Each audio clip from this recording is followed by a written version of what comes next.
J'espère que vous allez bien. Bienvenue chez la Doa. It's about everything. Actuellement sur Netflix, il y a la série Reality Check. Et puis, on va en parler parce que vous avez décidé de faire le procès de Tyra Banks et moi, j'ai décidé de défendre Tyra Banks. Oui, je vous le dis d'avance. Non, Doa, tu peux pas avoir de parti pris. Tu dois juste... Qui t'a dit que j'étais journaliste? Moi, je dis, moi, Tyra Banks, je la défends. Okay? Je la défends et je vais rester ferme du côté. Vous allez défendre votre Naomi Campbell alias Epstein, qui est dans la liste, et qui était la bonne amie partenaire qui a fait qu'est-ce qu'il a fait. Allez continuer de la défendre. Moi, je vais défendre Tyra Banks. Et je vous dis, non, vous dites, non, mais toi, t'as vu qu'est-ce qu'elle a fait? Non, on va aller dans le débat ensemble. Je vous dis d'avance. Donc, on a décidé que tout était la faute de Tyra, n'est-ce pas? Vraiment? Toute une production, tout un système, une industrie complète. Et le seul nom qui ressort, c'est le sien. Depuis des années, on démonte des extraits de Tyra Banks comme si elle avait dirigé seule chaque décision. Mais sur les plateaux, il y avait aussi Paulina Porizkova. On avait Janice Dickinson. On avait Nigel Barker. Et des producteurs comme Kenya Barris. Ils étaient tous là.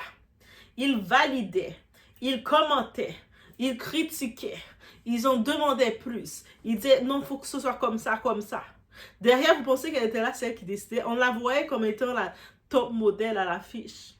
Son image était utilisée. Vous pensez vraiment que c'est elle qui contrôlait vraiment tout ça. Mais bizarrement, la colère collective a choisi une cible principale.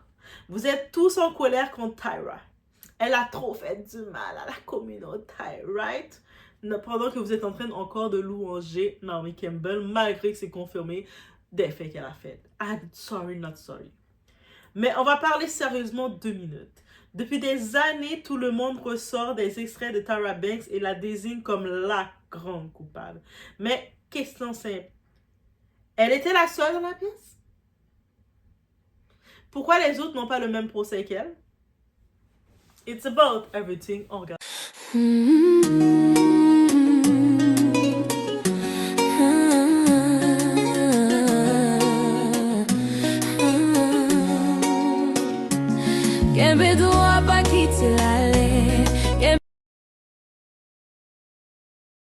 Donc ici, on a quand Nigel Barker, le photographe, là, le anglais, disait des choses très dures. On appelait ça franchise britannique.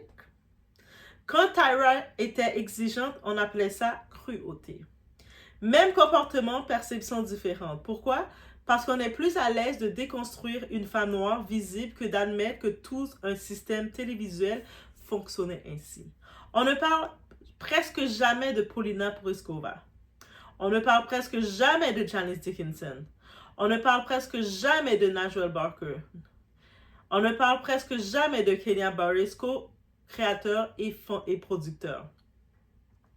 Pourtant, ils étaient là. Ils participaient aux critiques, aux décisions, aux délibérations. Nigel, par exemple, a tenu des propos très durs sur l'apparence des candidates pendant certaines délibérations. Mais quand ça vient d'un Britannique élégant, ça passe pour du professionnalisme sophistiqué. Quand ça vient de Tyra, ça devient une condamnation publique. Il y a les gens, vous avez même été en train de dire, parce que tu sais, il y avait dans l'émission le fameux makeover, de changer le style des personnes selon un style qui serait fashion show, qui serait modèle. Ah, elle a coupé les cheveux des filles parce qu'elle était jalouse. Et bref, vous. Que ce soit, on va utiliser langue, race et perception. Et là, on entre dans un sujet plus profond. Pourquoi la figure la plus attaquée est toujours la femme noire la plus visible? Pourquoi l'ensemble du système devient Tyra? Pourquoi on individualise sur elle ce qui était un format télévisé, une industrie, une production complète? On va maintenant sur l'industrie de la mode. Beaucoup de choses que ces candidates ont vécues reflétaient aussi les standards réels de l'industrie de la mode à l'époque.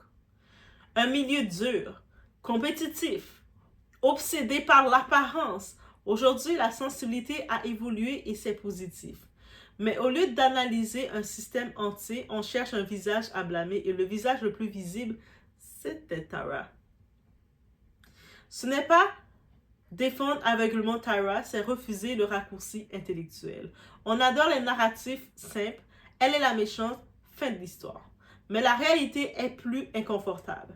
La mode était dure. La télé-réalité était brutale. Et tout le monde participait.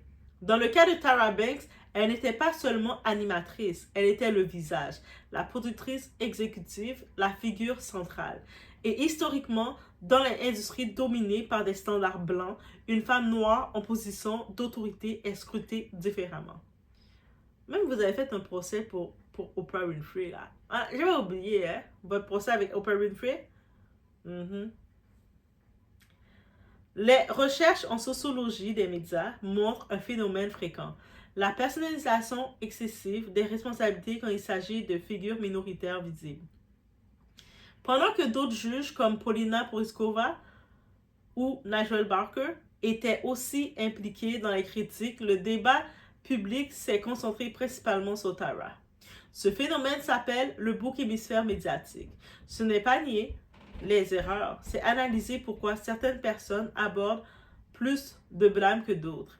Quand une figure minoritaire devient le symbole d'un système entier, il faut se demander est-ce une critique équilibrée ou une simplification collective. Je ne dis pas qu'elle est parfaite, right? Je dis qu'elle n'est pas seule. Un plateau télé, ce n'est pas une monarchie, c'est une production, une équipe, une industrie. Mais bizarrement, c'est toujours la femme noire qui devient le symbole de tout ce qui ne va pas. La vraie question n'est pas Tyra est-elle parfaite? La vraie question est pourquoi elle est devenue le symbole unique d'un système collectif. Et ça, c'est un vrai reality check. OK? Et puis le monde qui dit, mais en date d'aujourd'hui, elle doit s'excuser. S'excuser de quoi? J'ai pas fini là. Les deux vidéos sont bien. Je suis là à la défense de Tyra, guys. On se retrouve au prochain vidéo.